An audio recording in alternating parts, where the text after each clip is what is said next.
Tonight's South Today. 11th Hour in Newbury are waiting to hear how it will impact them. Also in tonight's programme, the link. Hello, very good evening to you. I'm Jo Kent. One of Berkshire's biggest employers has announced 11,000 job cuts, almost 1 in 10 of its worldwide workforce. Vodafone has announced a fall in pre-tax profits, its share price has been dropping, and its new boss says its performance in certain markets hasn't been good enough. The telecoms firm, which has 12,000 staff in Britain, has its UK headquarters in Newbury. Michelle Cross has spent the day there, gauging reaction to today's news. Jo, I'm sure the thought... New research has found military veterans who were involved in chemical weapon testing at Porton Down in Wiltshire are more likely to die young than those who weren't involved.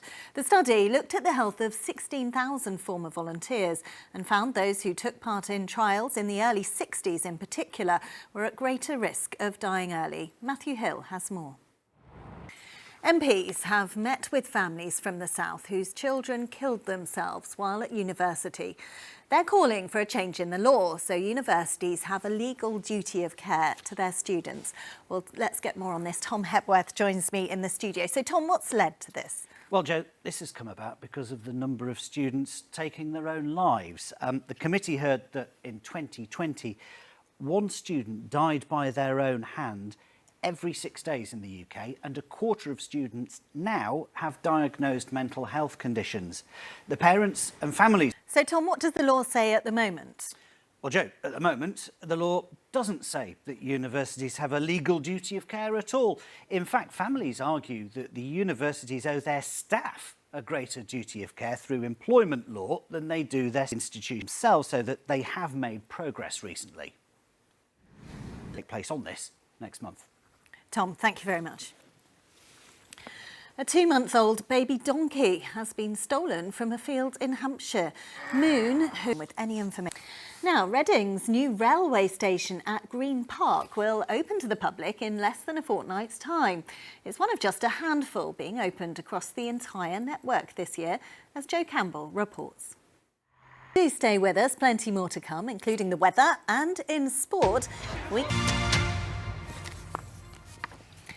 A woman from West Sussex who was forced to leave her home after a neighbouring flat was targeted in an arson attack says she's frustrated that 3 months on she still can't go home. Karen Moore has been staying for free at Butlins where she works but still has to pay rent to Southern Housing. Sean Killick has the story.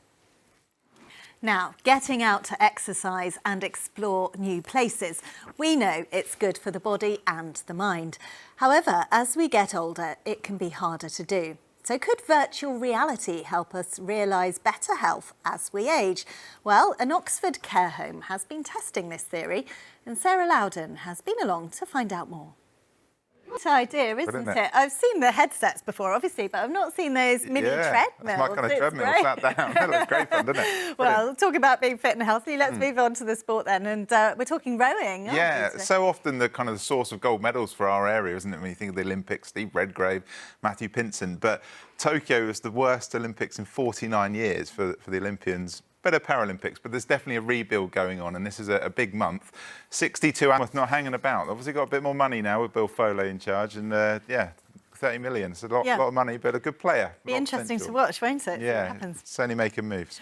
Yeah, thanks, Liz. Well, now this is a really lovely story. He's one of the most renowned and experienced violinists, performing with orchestras right around the world. Yeah, but when Stefan Jakiv came to play with the Bournemouth Symphony Orchestra, something he'd never experienced before broke his flow. Mid-performance, his treasured £24,000 bow snapped.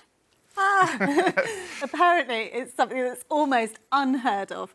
Bryony Leyland takes up the story.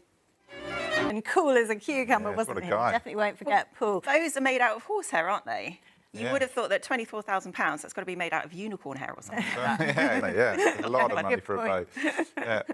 Right, well, let's get on to the weather then. It's been another nice sunny one, hasn't Yes, it? beautiful day, very similar tomorrow. Let's take a look at your weather pictures. James photographed the blue. Sounds good. That's all from us this evening. Sarah Farmer will have your late news at 10:30. But from all of us here, have a lovely evening. Bye-bye. Good night. Good night.